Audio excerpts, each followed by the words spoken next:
அல்லேலூயா, அல்லேலூயா. அவர்கள் நினைத்த சதி மோசங்களில் அவர்களே என்ன செய்வாங்களா? அதுல அகப்பட்டு கொள்வார்கள். அவங்க என்னென்னலாம் கெடுதி செய்யணும், மற்றவங்களுக்கு தீங்கு செய்யணும்னு சொல்லி நினைக்கிறாங்களோ அதே தீங்கு அவர்களுக்கு வந்துவிடும். அல்லேலூயா, அல்லேலூயா, அல்லேலூயா. இந்த துன்மார்க்கமான வாழ்க்கைக்கு நாம ஒருபோதும் என்ன செய்யக்கூடாது? இடம் கொடுத்துட கூடாது. ஆமென், அல்லேலூயா, அல்லேலூயா. அவனுடைய இதெல்லாம் பாருங்க, கர்த்தரை அசட்டை பண்ணுவானா, கர்வத்தினால் தேவனை தேடவே மாட்டானா, அவன் வழிகள் எப்போதும் கேடு நிறைஞ்சுதான் இருக்குமா, எப்ப பார்த்தாலும் கேடு உள்ளவனா இருப்பானா. அடுத்து அவன் என்ன பண்றான்? கபடத்தினால் நிறைந்திருக்கிறான், கொடுமையினால சபிப்பினால நிறைந்திருப்பான், குற்றமற்றவனை கொல்லணும்னு நினைப்பான், அடுத்தவங்க எப்படி கெடுக்கலாம், அடுத்தவங்க வாழ்க்கையை எப்படி சீரலாம், அடுத்தவங்க சந்தோஷம் எப்படி கெடுக்கலாம் அப்படின்னு சொல்லி இந்த துன்மார்க்க நினைப்பான். இப்படிப்பட்ட துன்மார்க்கனுடைய வாழ்க்கை கடைசி என்ன ஆயிருமா? அழிந்து போய்விடும். அல்லேலூயா.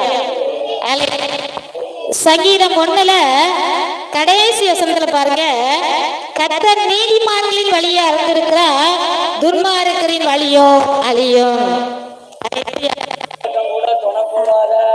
அல்லேலூயா, ஆமென். நீதிமானுடைய வழி ஆசீர்வாதமா இருக்கும், துன்மார்க்கனுடைய வழியோ அழிந்து போய்விடும். அதனால இந்த துன்மார்க்கனுடைய கேரக்டர் நமக்கு ஒருபோதும் வரக்கூடாது. அல்லேலூயா, அல்லேலூயா. அதுல 2ஆம் வசனத்தில் பின்பகுதியில அவர்கள் நினைத்த சதி மோசங்களில் அவர்களே அகப்படுவார்கள். இதுல நான் ஒரு சம்பவத்தை சொல்ல விரும்புகிறேன்.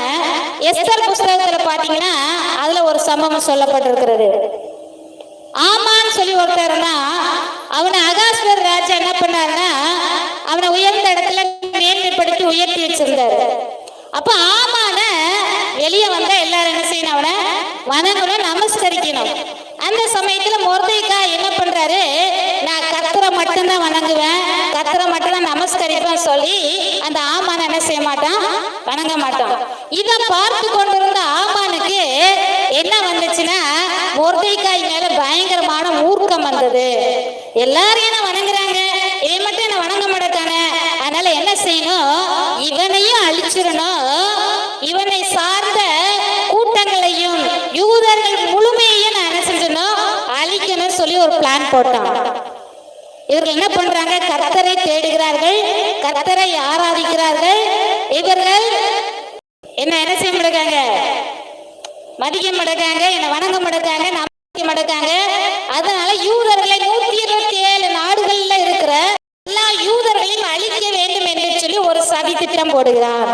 அல்லேலூயா, அல்லேலூயா. அவனுக்கு அவன் மனைவி என்ன சொல்றா? ஒரு ஐடியா கொடுக்கிறார். மொர்தெகாய என்ன செய்யணும்? தூக்கு மேடையில போடும்படிக்கு ஒரு தூக்கு மரத்தை செய்யுங்க அப்படின்னு சொல்லி அவள் ஐடியா கொடுக்கிறா. இவன் என்ன பண்றான்? அவன் ராஜாட்ட போய் சொல்லணும், இவர்கள் ஒரு விதமான கூட்டமாய் இருக்கிறார்கள், இவர்களை நம்ம தேசத்துல வைக்க கூடாது, அழிக்கணும் சொல்லணும்னு சொல்லி அவன் என்ன பண்றான்? ராஜாட்ட போய் சொல்றான். ராஜாவை என்ன பண்றாரு? அவருடைய மோதிரத்தினால அந்த சட்டத்துக்கு ஓகேன்ட்டார். யூதர்கள் எங்கெங்கெல்லாம் இருக்காங்களோ 127 நாடுகள்ல இருக்கிற யூதர்கள் எல்லாரும் என்ன செஞ்சணும்? அழித்து விட வேண்டும் என்று சொல்லி ஆமானுடைய துன்மார்க்கனாய் ஆமானுடைய ஆலோசனைக்கு அகாஸ்வர் ராஜா என்ன பண்ணாரா? சரின்னு சொன்னாராம். ஆனா கடைசி என்ன நடந்தது என்று சொன்னால், எஸ்தர் ராஜாதி மொர்தெகாய் எல்லாரும் ஆண்டுடைய சமூகத்துல ஜபிக்கிறாங்க. எல்லா தேசத்துக்கும் போஸ்ட்மேன் மூலமா தகவல் போயிட்டு ஆதார் மாதம் 12ஆம் மாதம் 13ஆம் தேதி எல்லா யூதர்களையும் என்ன செய்யணும்? அழிக்க வேண்டும் அப்படின்னு சொல்லி எல்லா தேசத்துக்கும் போஸ்ட்மேன் மூலமாக என்ன ஆயிட்டு கடந்து போய்விட்டது. இந்த செய்தியை கேள்விப்பட்ட உடனே யூதர்கள் என்ன செஞ்சாங்களா? கர்த்தரை தேடினார்கள். அல்லேலூயா, அல்லேலூயா. லாஸ்ட் என்ன நடந்தது தெரியுமா? அந்த ஆமான் மொர்தெகாய்க்கு செய்யப்பட்ட தூக்கு மரத்தை ஆமானை